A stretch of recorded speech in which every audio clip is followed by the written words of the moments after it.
Pamenu geroką dešimtmetį daugiau, kaip dirbau su jaunių komanda.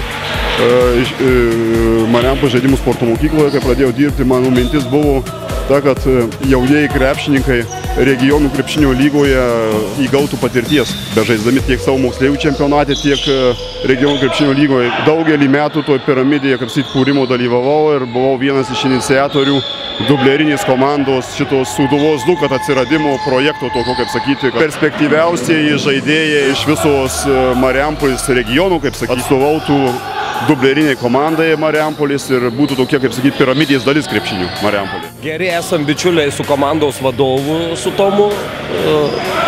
Ir yra ir sūnus anksčiau žaidė su šitą komandą. Ir pačiam patinka, ir jaunystėje lošiau ir dabar pažaidžiu mėgėjiškai su savo amžiaus. Ko labiausiai trūksta, tai ko gero visi 100% žino, kad salė, kuri yra planuose eilę metų, kiekvienais metais mūsų politikai žada bus. Ta salė dabar, kiek žinau, irgi žada, kad jau tikrai bus ir projektas patvirtintas. Tai ko labiausiai reikia salės, o tikrai entuziastų yra daug, žaidžiančių vaikinų tikrai yra daug, jeigu suskaičiuot, kiek jų išėję ir žaidžia už Sabonio mokyklą, ir tie patys net ir Ispanijos klubuose jau neišvažiavę vaikai.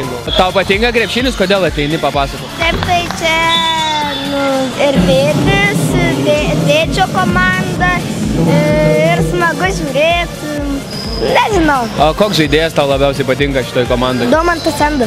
O kodėl? Gerai svaido tritas. Ar krepšinis Marijampolėj pakankamai aukštam lygiai? Galbūt jis ir pakankamai, tik ta prasme nėra kur realizuoti tai, kokį galima lygį pasiekti. Ta prasme nėra arenos. Čia šitą salė tai tiesiog ir nuo senai ir reikia naujos arenos. Mieste pagrindinis, gal sakyčiau, piramidės kūrėjas, tai klubo Mantinga prezidentas Klementas Agentas. Iš tikrųjų ir vėlgi jis tas piramides 10 metų dėstė ir tiesiog išnešė į dienų šviesą, kaip aš sakau. Priėjo kito laiko, augo pirma komanda iš regionų lygos į nacionalinę lygą. Tada vėlgi žiūrėjom, kaip toliau, ką vystyti, tiesiog palaipsniui, metai iš metų. Sakyčiau, netgi filantropinėm, filosofinėm idėjom, tai buvo išgvildenta ta piramidė ir kaip sakyti, aišku, dar trūksta, vėlgi matom, kad RKL B divizionė yra tiesiog dar galimybė vieną komandą, žaidimų sporto mokyklos ar dar kažką tiesiog dar užpildyti galutinai tą piramidę, tai sakyčiau, būtų jau idealus variantas. Idėja buvo Domo Kriščiūno, kadangi Kadis žaidė gal 7-8 sezonus regionų krepšinio lygų B divizionė ir Sūduva Mantinga tada žaidė nacionalinį lygį ir kaip ir neturėjo tokio, kaip ir buvo 2 komandų žaidžiančios B divizionė, tai žaidimų sporto mokykla Mantinga, man atrodo, pavadinimas buvo, neklystu.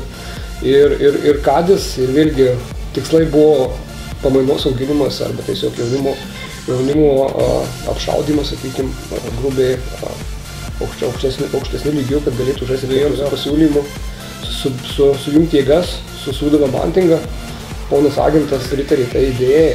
Ir buvo išgvildenta tai, kad krepšinio klubas Kadis jungiasi su Sūduva Mantinga ir atsiranda toj piramidėje Sūduva Mantinga 2. Ir pirmi metai, kaip ir sakykime, nesitikėtai, palankiai susiklaušius situacijai, užėmėm 3. vietą, laimėjom bronzos medalius pirmą kartą istorijoje, labai patenkinti ir susiklaušius palankiom situacijom, gavus taip, kad viena komanda atsisakė žaisti berods Plungėje A divizionė ir išėjom į A divizioną ir, kaip sakyt, tada jau kabinomės dantim nagais, kad išsilaikyt tam A divizionė, nes vėlgi lygis, matom, yra, kaip aš jau sakiau, visiems žaidėjams, tai yra diena ir naktis, jei nori žaisti B, tai viena koja bėgiau, kitų, jei nori išlikti A, turim kabintis dantim, kaip ir šiandien matot patys, kaip ir sakiau, viceprezidentui Remigijui, kad yra tiesiog dvigubos, trigubos licenzijos, tai yra idealus variantas tobulėti jaunimui ir žaisti aukštesnį lygį, nes vėlgi, jei Sūduva, sakykime, pirma žaidžia nacionalinėje,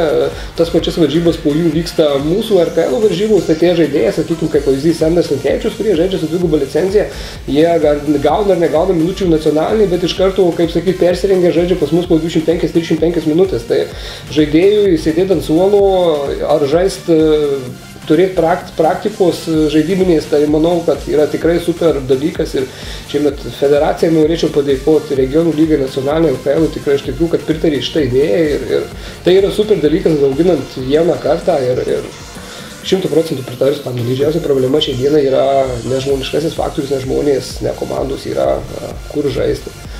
Tai kaip ir sakyti, mes patys su regionų komanda šitoje salėje tik tai žaidžiam, treniruojamės kitoje salėje, kuri netitinka visiškai net regionų pozicijos, ta prasme, neįmanoma ten būtų žaisti.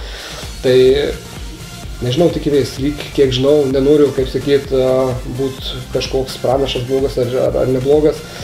Lyg žinau, kiek iš bendros informacijos, kad projektai patvirtinti ir lyg 2017 gale turėtų ta salė pas mus kaip ir būtų daugiafunkcinis visas centras.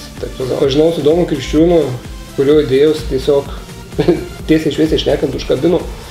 Ir taip ir atsidūriau iš lėto mažai žingsniais Marijampolės krepšinį. Tai, kaip ir sakyt, prasidėjo nuo Kadžio, kai atėjau į krepšinio klubą Kadį, perėmiau visą pirmininkavimą, visą klubo valdymą, kur po šios dienos tą patį darau mielai. Vėlgi didesni projektai su Sūduva Mantinga 2 išsivystė, su pirma komanda, pašnekėsiai su Klemenso agentu Kęstučiu Svitojum, kitais miesto krepšinio žmonėm, federacija atsikūrė, kaip ir sakyt, aktyviai remiu, kiek galiu pinigais, visais kitais dalykais, tiesiog idėja. Kai tai sako, kokia nauda yra, čia yra, daugiau nieko visiškai.